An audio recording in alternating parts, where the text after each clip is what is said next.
Dear God, again, we just come to you in prayer. God, I pray right now that you would just use the words that you've laid upon my heart.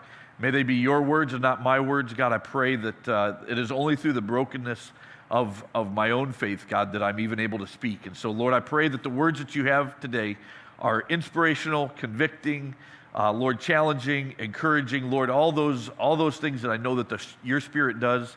And may they not be guilting or condemning or shaming in any way, shape, or form. And God, I pray that your truth is just sealed up in our hearts here today. And we give you all the glory and all the honor here this morning. In your name we pray. Amen. Amen. All right, so we're closing out our Broken Men of Faith series, and I'm super excited to be a part of the series. It's been, I don't know if you've been here the last couple of weeks that Matt's been sharing, but it's been phenomenal, and I hope that you've been encouraged and challenged as much as I have been through this series as well. So if you weren't here, you're going to have to go back and listen to it, because these messages kind of stand alone on their own. I'm not going to go back through and recap it. There's a couple statements that he made in each of the sermons that kind of really, I am going to repeat just so that you guys remember what we're talking about. But there is so much information that he shared. I just really encourage you guys to go back and listen to it. But when he was talking about in the first sermon series, if you remember, the sermon was titled, What's in Your Hand? And today's Jacob's identity crisis. We're going to be talking about Jacob today. But the first sermon was about Gideon and what's already in your hand. And there's a passage that he read in the book of Judges that I want us to read because it really kind of sets us up for what Jacob had to go through. And so all throughout the scriptures, we see a repeated pattern of behavior. And I want you to see this repeat. Like we could press pause, repeat, and we'd hear about the brokenness of man all through the scriptures. So let's go to Judges and see what it was that God told Gideon when he was confronting him. So when the angel of the Lord appeared, and whenever you see capital Lords, we believe that was a Christophany, that was actually Christ appearing to man at that point in time in the Old Testament with capital Lord, appeared to Gideon. He said, "The Lord is with you, mighty warrior." Now, that would be encouraging when you're standing before the angel of God, God himself, Christ incarnate before he comes as man. He's standing there talking to Gideon. Then we jump to verse 15, and then he goes on and tells Gideon what I want you to do and gives him some instructions. And then this is Gideon. All right, this is us. That's all real good, God. I love that. Pardon me, Lord, Gideon replied. But how can I save Israel? My clan is the weakest in Manasseh, and I don't know if you noticed, God, but I'm kind of the least big deal in my family. Like, not really the right guy for this job. So that's where we start this out. Like this whole idea that Gideon was confronting God with the reality of what God already knew. All right? But Gideon was confronting God with how Gideon saw himself. And God was confronting Gideon with what God knew he was capable of doing. And that is the essence of our humanity. God was calling Gideon a mighty hero. He called out what lied dormant within Gideon. Mighty hero. I know what I have already given you. I know what is already in your hand, and there it is. And so today I want to start there because it's all about what is your new name. Today is it's all about what is your new name. What is God calling out of you today? It's not about what was in Gideon, but what's God calling in you? What does he already see totally evident in you? And are you responding back to God like Gideon, or like Gideon did to God? Pardon me, Lord, I don't think you really understand who you're working with. But that's what we do. That's really what we do. And as we see in Gideon's story, God calls us one thing, and we like to remind God of another. So then last week, all right, so that was kind of how this all starts, and this idea of the brokenness of man, all right? And if you aren't aware, if you've never done that, praise be to God, if you've never reminded God of how faulty you are. But last week, Matt went on, and he shared about how the man who wanted his faith strengthened. He had come with his child, and the disciples couldn't do what he was asking them to do, and so then he asked Jesus, and then he says, if you really can, and God's like, what? Like, what do you mean if I really can? And he's like, just help strengthen my faith. And so in that, if you weren't here, you got to go back and listen to it. But one of the statements that we've said multiple times throughout through our church is our beliefs inform our behavior. And you can see this about Gideon, and you're going to see this about Jacob, and you see this about the man as he is talking to Jesus, trying to ask for help. What you believe about yourself, what you believe about your identity, what you believe about your faults, what you believe about your failures is going to inform your behavior. And if we don't change the way that we see ourselves into the image of Christ, if we don't begin to see how God sees us, we're going to talk back to God like Gideon did. But it's not just how Gideon did it. We see Jacob doing the exact same thing. So as we prepared for this sermon series, we did it with great intentionality based upon the fact that we're living in a very broken world right now. But the reality is it's always been kind of a really broken world. The whole Old Testament, the whole Bible is filled full of stories of the brokenness of mankind. Now, I don't know if you were here the first sermon, but Matt shared some amazing statistics about society, and I encourage you to go back and listen to them. But and he shared a lot of statistics about men in church, but there's a lot of studies done right now on the feminization of society. Now, I'm not going to talk about the feminization of society, but you can go do your own research. But just know that when you do your own research, the information you're going to receive is based upon the biases of those researchers who are doing the research. And so they do the research, and then a lot of times, most of the time, they'll always give their understanding of why the research says what it does, right? So just understand what angle they're coming from when they do that. And so when you start reading about the feminization of society, what you will find almost in all of the studies, I couldn't find any that argued with me on this, is that strong masculinity is it's not almost gone. It's not the norm in any of Western society. Okay? It's not the norm. Now, depending on who you're reading, some of them praise that because finally we eradicated masculinity from the face of this earth. Some of them praise it because, those that still have it are standing strong, praise be to God. And then you have the other ones that are, it's just dying and the world is going to go to hell in a handbasket and the world's collapsing because fathers are absent. I don't know if they read the Old Testament. That's been the case for a long time. So it depends on who you're reading. Like this whole idea of the feminization of society is regardless of masculinity. What really is happening, and I shouldn't say regardless, because there are predicaments that we find ourselves in because men are not stepping up to the plate that God has called them to biblically. But it's not just a problem of masculinity. It's not a problem of feminization. It's not a problem of the Industrial Revolution or the Age of Enlightenment. It's really a problem of mankind. All right, so the deep-rooted problem that I want us to understand is this, that it's our problem of mankind and how we view God. You see, we view God as God's plan is flawed. We view God that he doesn't really know what he's doing, because if he did, he wouldn't have created the world like he did. And we certainly don't view God as being supreme. And you see, this goes all the way back to the Garden of Eden. The problem with mankind is that we are broken from the time we are born. And then we begin to blame God for that brokenness. We start blaming him for the faults that we find ourselves in.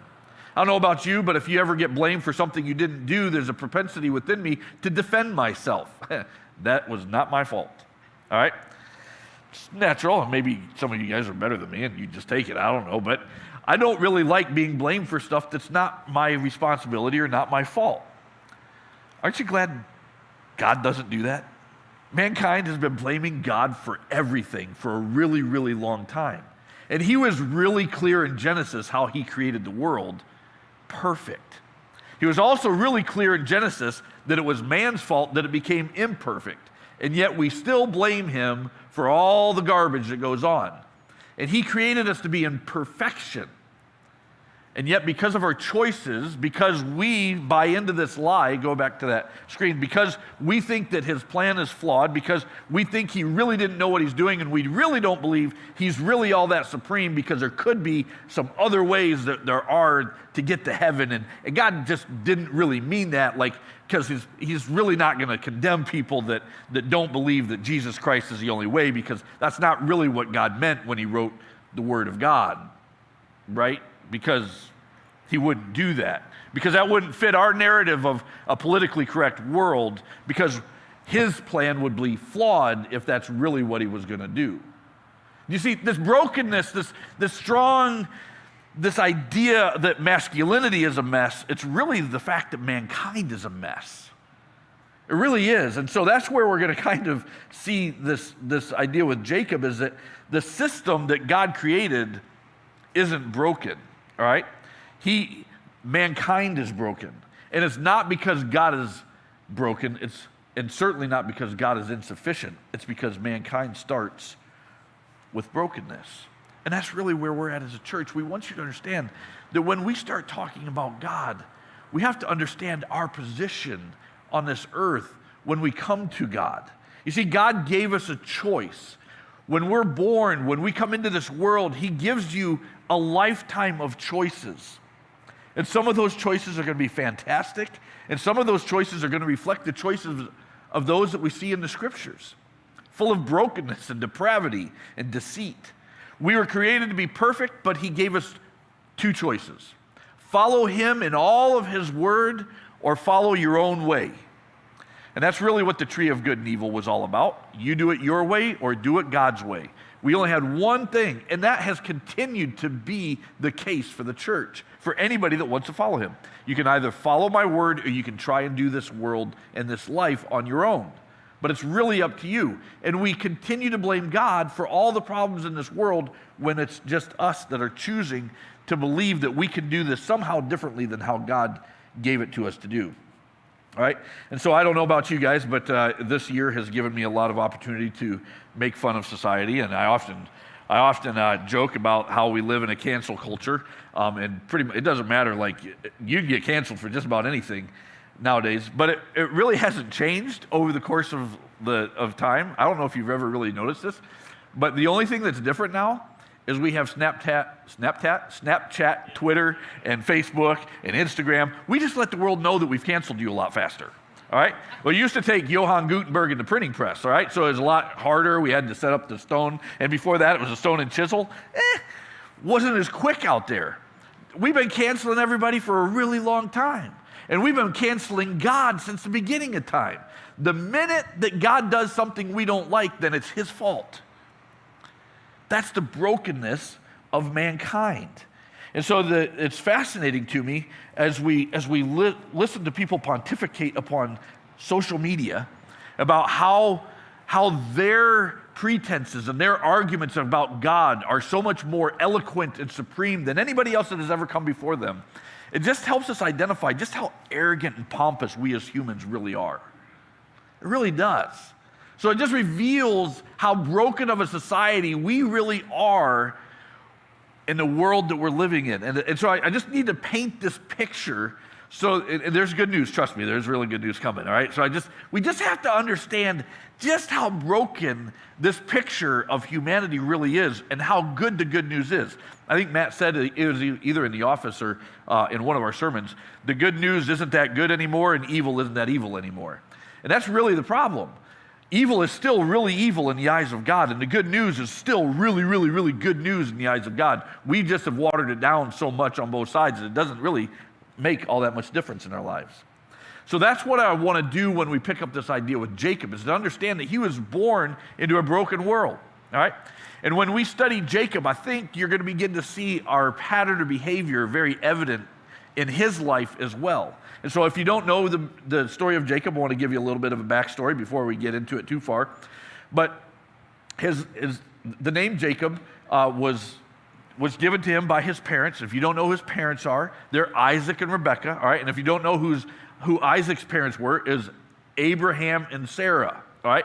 So he came from a pretty good stock of those who trusted in God, all right? He really did. Like, Father Abraham was really just Grandpa Abraham, and his dad Isaac was the same teenager at age roughly around 13 that wandered up to the mountaintop with his dad, willing to be the sacrifice on the altar. So he came from some pretty good men of faith that really understood what it meant to trust God. Even his own parents knew, Jacob's mom knew that God was a part of even Jacob's life. And so just understand the heritage that he was coming into this world with as we begin to see his life unfold before us. Even though Jacob had a pretty good role model, the one thing that we do see Isaac doing is he showed a lot of favoritism towards his kids, all right? So Jacob had a brother. His name was Esau, if you don't remember the story. Jacob and Esau were fraternal twins, and if you don't know why, it's because they looked a lot different, all right? Came out looking different. And while they were in the womb, Rebekah received a promise about what was going to happen to their two boys. And so when Jacob and Esau were born, Isaac loved Esau. Rebekah loved Jacob, right? So this continued to go on for years, and this favoritism continued their entire lives. And I mean entire lives, all right? And I think that maybe some of you will know what I'm going to share here in a second, and others are going to be like, oh man, I never even put that together, all right? But Jacob constantly struggled to win the heart of his father. And as Rebekah's looking at this whole situation, she's like, man, God, I don't really think this is going to work out so well. I think I'm going to have to take things into my own hands. And so that's what they began to do. Jacob was a deceiver. His mom was a deceiver. They were complicit on many occasions of deceit and duplicity. It just really was the way it was. You see, and it all stemmed from good motives. Like, I really believe Rebekah thought she was doing God a favor. Like, she was just expediting his plan on the process, right? Because she received a promise. Let's go to the book of Genesis to see why she thought she needed to help God out a little bit, all right? Genesis chapter 25 starts like this. It says, Isaac prayed to the Lord on behalf of his wife because she was childless, all right? So Isaac knew what it was like. He was Abraham's kid, right? Abraham was 100 years old when Isaac was born. So Isaac knew, oh, I just got to pray to God. Okay, that's what he did, and she got pregnant. All right, the Lord answered his prayer, and his wife Rebekah became pregnant. The babies jostled each other within her, and she said, why is this happening? Oh, she knew where to go, so she went to inquire of the Lord. All right, keep going.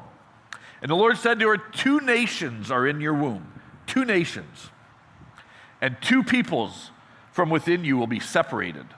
One people will be stronger than the other, and the older will serve the younger. You see, that was the promise right there.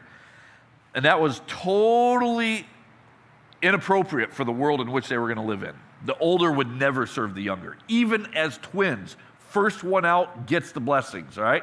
It's just the way it worked, all right? I'm glad you think I'm funny. No one else is laughing at me this morning. I'm laying down some really funny stuff, people, and you're making me sad. I'm just joking. I'll keep going, but I'm glad Matt gets my jokes. He should, because he's in the office with me a lot. So, all right, so I am being facetious on a lot of these, so you can laugh if you think it's funny. And if it's not, then that's okay, because some of my jokes aren't. So anyways, the boys grew up.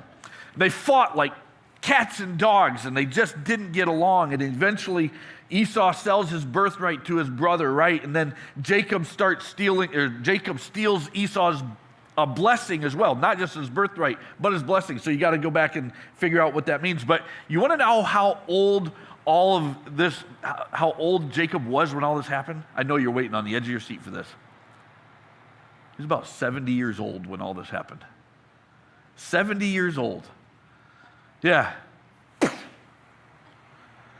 Still at home with mom, never married. 70 years old. God bless America. No wonder she wanted him out of the house. She's like, God, this is not working out the way you said it's going.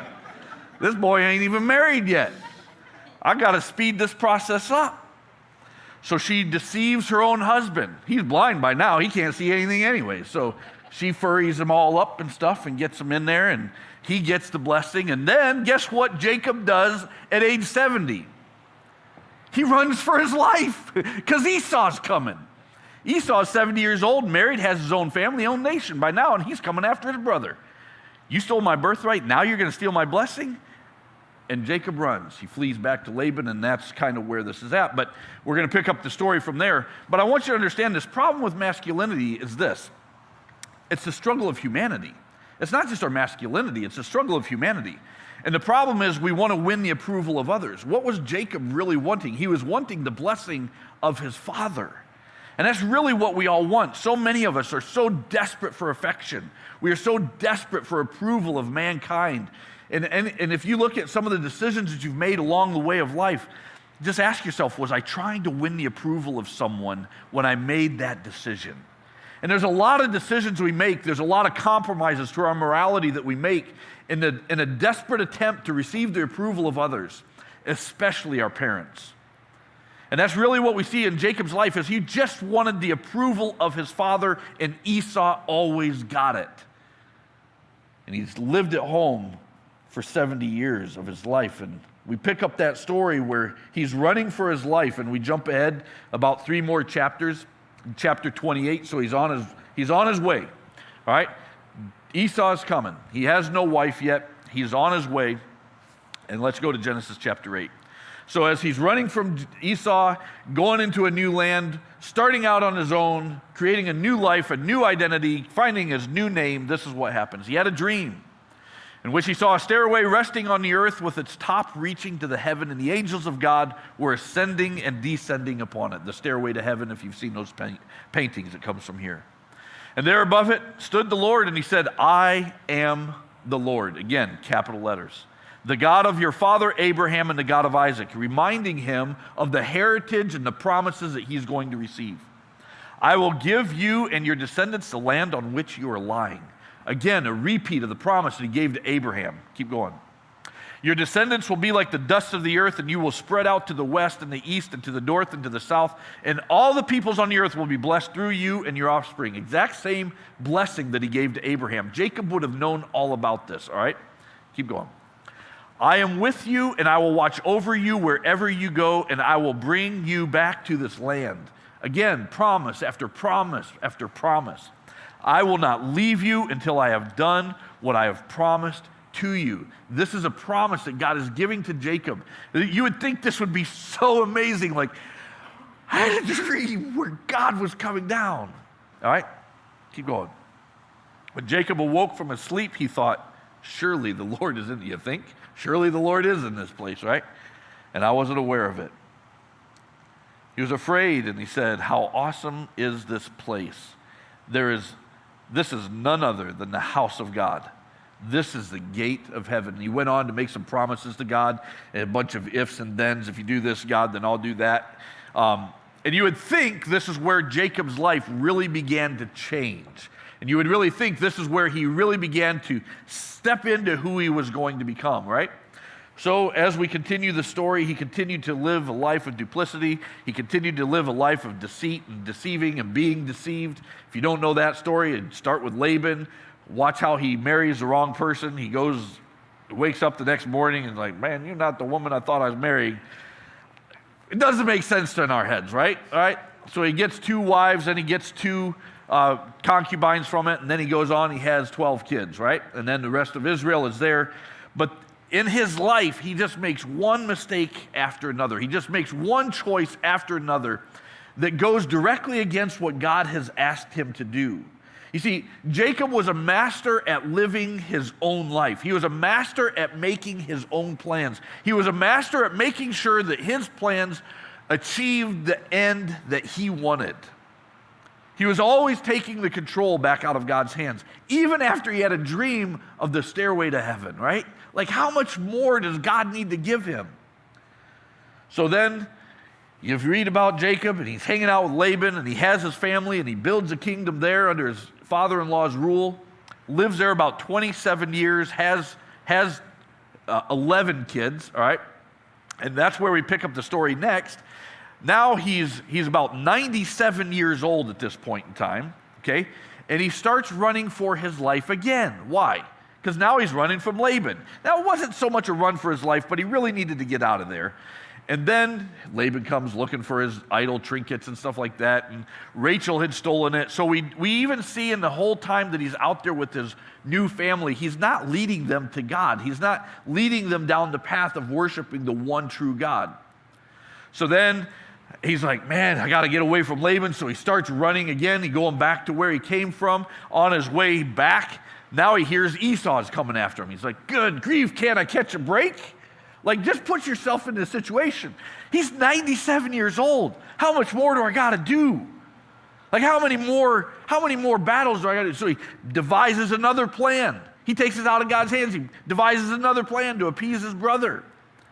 And then he sends his wife and kids, and it says he sends his 11 kids over the river. That means Benjamin's not born yet. So that's how we do some of the math on all this, all right?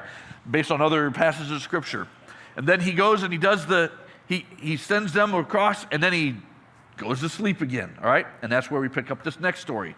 27 years later, about another 5 chapters go on, chapter 32. That night, Jacob got up, took his 2 wives, his 2 female servants, and his 11 sons, and he crossed the ford of the Jabbok. After he had sent them across the stream, he sent over all of his possessions. So Jacob was left alone, and a man wrestled with him until daybreak. Well, who is this man? It's a good question. Keep watching. When the man saw that he could not overpower him, he touched the socket of Jacob's hip, so that his hip was wrenched as he wrestled with the man. Now just remember that word overpower, okay? Then the man said, "Let me go, for it is daybreak." But Jacob replied, "I will not let you go unless you bless me." Unless you bless me. Keep going. Then the man asked him, "What is your name?" Finally, to the point, 97 years old, what is Jacob's answer going to be? Who is he? Has he figured out his purpose in life yet? And he answers, "It's Jacob," he answered. Keep going. Then the man said, "Your name is no longer going to be Jacob. Now it's going to become Israel, because you have struggled with God and with humans and have overcome." You have struggled with God and with humans and have overcome. And Jacob said, please tell me your name. Right? It's like, okay, but he knew his name. He already knew who the angel was and who the man was. But he replied, "Why do you ask my name?" Because back in the Old Testament it would have been, "I am the I am." There was no name for God for them. Then he blessed him there.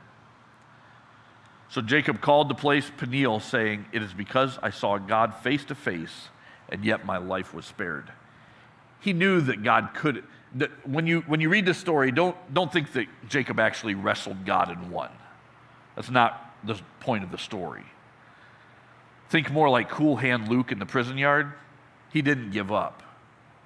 You see, I got to imagine when he's wrestling with the man, he knew who he was wrestling, and he wasn't going to let go. He had learned a life of persistence, and now finally that persistence paid off. He knew he had lived a life of mistakes, and he's like, "God, I'm not going to let go. You can't leave me this time until you bless me. I am not going to let go of you this time."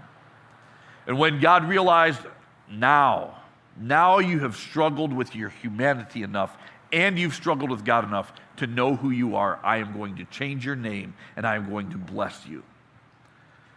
Jacob, 97 years old, finally understands what he was put upon the face of this earth for. He understood by that point in time the importance of the blessing of a father. He understood why he received the blessing from his father, and now he's going to his heavenly Father. He struggled with mankind and with God, and he overcame the struggles.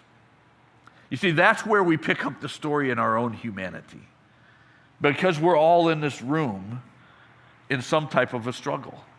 You see, the book of Hebrews, when we go to the New Testament, the book of Hebrews, and I could go on and on about the Old Testament. There's so much to unpack about Jacob's life. It could go on and on about the brokenness of man. But this is where his life really began to change. At this moment, and from that point forward, you see a massive change in the way that he lived and the way that his family lived. But in the book of Hebrews, it says that all these things happened in the Old Testament, these stories of like Jacob and the other founding fathers of our faith, as an example for us so that we can learn from them, so that we can emulate the right type of behavior. And I'm not saying that you need to wait 97 years to figure out who you are, because today some of you are struggling with different things, struggling against God. You want him to do things your way. You're still fighting God and man. You're fighting against yourself. You don't like who it is that he even made you to be. You're claiming that you believe in God. You claim that you have a faith in God, but you live according to how you think he should have written a word. You live according to the way you think he should be doing things. You live according to the way that you think you believe the way the world says things should be happening. And we create this idea of God, and it's just this constant struggle a wrestling. And we all face it, folks. Don't miss that point. Like there is no way that we can't wrestle against God. Now, some of us wrestle more. I will give you that. Depending upon your personality, depends on how much you fight against God. Depends on when you came to Christ. Depends upon your stages of life. But we've all had some sort of struggle somewhere along the line in our faith, if our faith is really our own. If our faith is genuinely ours, then we've struggled against God and we've struggled against humanity, the sinful nature that lurks within us. Life isn't the way that you want it to be. Maybe you have your own parent issues. Maybe you haven't received the blessing of your father. Maybe you struggle with your own addictions. Maybe you struggle with alcoholism. Maybe you're an adulterer. Maybe you're I don't know what you are. I don't know your story. But I know we struggle, and we fight, and we resist. And the only way that Jacob acquiesced is God touched his hip. He crippled him, so to speak. And I don't want you to have to be crippled to surrender to God. I don't want him to have to take away from you the very thing that he's blessed you with in order for you to see his blessings.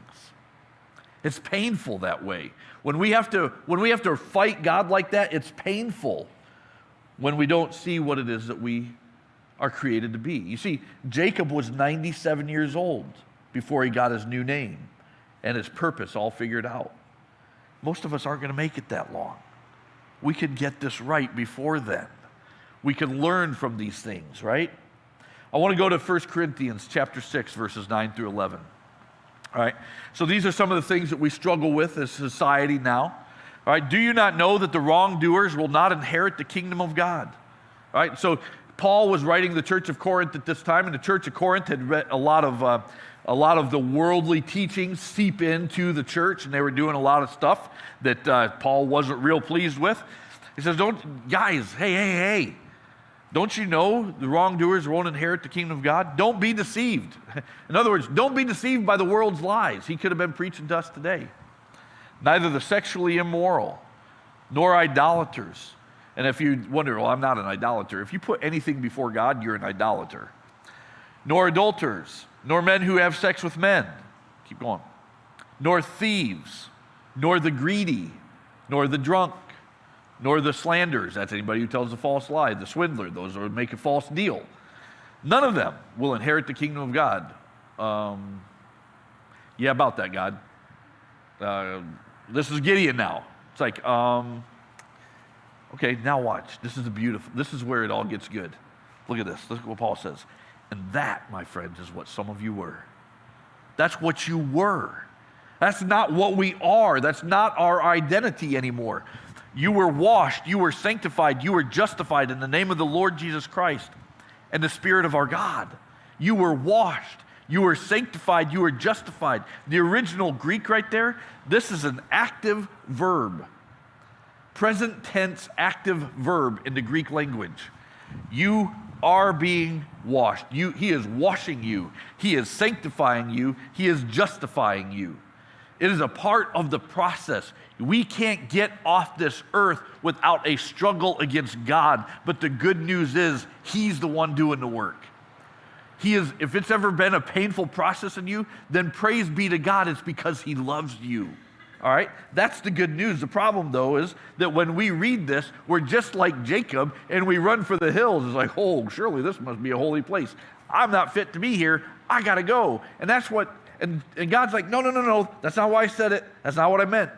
Jacob went on another 27 years when he was faced with God the whole time, his whole entire life. He was raised by Isaac, for crying out loud.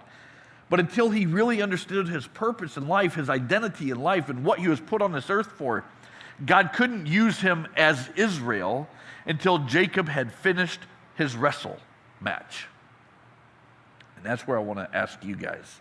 Just like Gideon, he was given a new name, mighty warrior, Sarai, Abram, Peter, Paul. Today, God is in the process of giving you a new name. He's washing you. He's sanctifying you. He's justifying you. He knows the garbage that lines your past. He was there with you. He watched it all. He knows what you're bringing to the table. He knows what you're currently struggling with. He knows what you battle against mankind with, your own inner self with. He knows what you blame him for. And he's still in the process of washing you and sanctifying you and justifying you. And he's giving you a new name written in the Lamb's Book of Life. We jump to Revelation chapter 2:17. You know, when we sang that song, when we see the battle, all he sees is the victory. He already won. We're going to get our butts handed to us a few times. Why? Because we're human and we think we're smart and we're really not, and then we do dumb things, and then he sees this victory, and in this process he's like, you know what, guys, I've got you. I promise I have you, and I have a purpose for you. I have a plan for you. And then we jump to Revelation. This is what he says: whoever has ears, and that's all of you guys. I see ears in here. Whoever has them, let them hear what the Spirit is saying to you right now. Right now the Spirit of God is speaking to you. The one who is victorious, I will give some of the hidden manna. Who is the hidden manna? It's Jesus. I will give you what you need. I will also give that person a white stone with a new name written on it. A new name. And who gets that name? Known only by the one who receives it. Jacob got Israel. Gideon got mighty warrior. Simon got Peter. Saul got Paul. You are receiving a new name. God is not worried about your past. He doesn't want you to live in your past. He doesn't want you to claim some false identity. He doesn't want you to remind him of all the reasons why he shouldn't be using you, why you have erased the ability for him to use you in his kingdom. You see, his grace covers it all. His grace is more than sufficient for any story that you could possibly write about your name. Why? Because he's giving you a new name. And it's his role because he is God and he is supreme and he gets to write the rules. And so it doesn't matter what you think about yourself. What matters about when you think about yourself makes a difference down here on this earth. And that's what I want to see happen in the church, is we've got to stop struggling against God. We've got to stop struggling against ourselves, living into the freedom and the liberty that God has given to us. He unshackles the shame. We sing songs about these things all the time. And then we go out there and we live like Jacob. And God all along the way is like, guys, I got this. I've got so much more for you. And if he has to, he will punish us with a limp, just to remind us of how dependent we are supposed to be upon him. But that's not the way he wants to do it. He gives us his word so we can willingly surrender to all that he has for us. But it's your choice. No one can make you do this for yourself. So when we do this broken men of faith, I challenge you, don't even just think about broken men. Why does God use broken men of faith? Why? Because he doesn't have any other choice. Because all of us in this room are at some point of brokenness in our own story. All of us in this room, there's not a single one of us that's better than the other person. There might be a few that are living with less consequences. That's okay. But there's no one of you that's loved more by God than another. He loves all of us. And he wants to use us in spite of our brokenness. But we have to surrender that brokenness. We can't keep demanding that he just accepts it the way it is. He is the definer of what separates that relationship with him. So the question that we have today is, will we lay that struggle down, that wrestling match, whatever it is that you're blaming God for, whatever it is that you're telling God is his fault, whatever it is that he's not quite measuring up to the way that you think he should be doing these things, are you going to lay it down? Will you just say, God, here it is. God, I'm sorry. I know that's not the way I should be. See, God has definitely broken me. I prayed earlier that it's only out of my own brokenness that I can even talk. I know what the brokenness looks like. If you don't know my story, I wrote a book. Go get the book. You can read all about it, all right? It's only out of my own brokenness that I even know that everything that I'm saying up here is true, because God is the great redeemer of all things. And he's not the great redeemer of Donnie's story. He's the great redeemer of mankind's story. He's the great redeemer of your story. He just wants you to surrender your story to him. Stop fighting him like Jacob did. Don't wait till you're 97 years old to figure this out. You see, we have to remain in the promise. Remain in the promise that Paul gave to the church at Corinth. Whenever you struggle, whenever you're like, Donnie, you just don't even understand. You don't even know the kind of mess I've made out of my life. I don't have to. God already knows.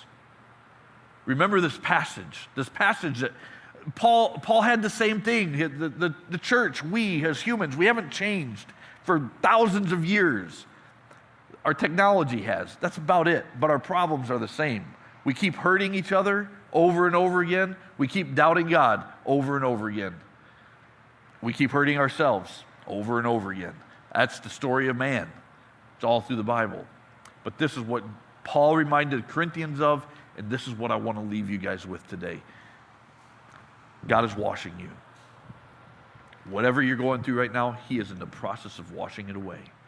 Each and every day you draw breath, every day you get up, God is washing you. He is sanctifying you. He's making you more holy. It says He disciplines those whom He loves. If He is sanctifying you, He loves you with all of His heart and soul and mind. He is doing that every day you draw breath. He is in the process of sanctifying your life. He's justifying you. Justifying just like you never sinned. He is standing before God, the judge, and He is the mediator, and He's wiping out all accusations. Satan is the great accuser. Christ is the great redeemer. All right? He is justifying everything that you've ever done, not because you're good, but because He paid the price. He has that role because He can. He can stand before the almighty judge, God the Father, and justify every single bad story, wrestle match with God that you've ever had, and He justifies it just as if you never did it.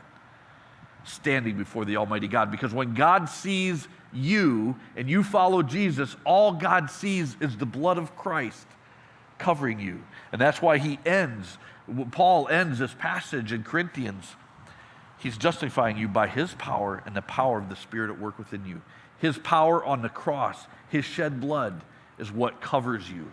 And then the power of the Spirit, He left Himself to reside within us to be a part of this process.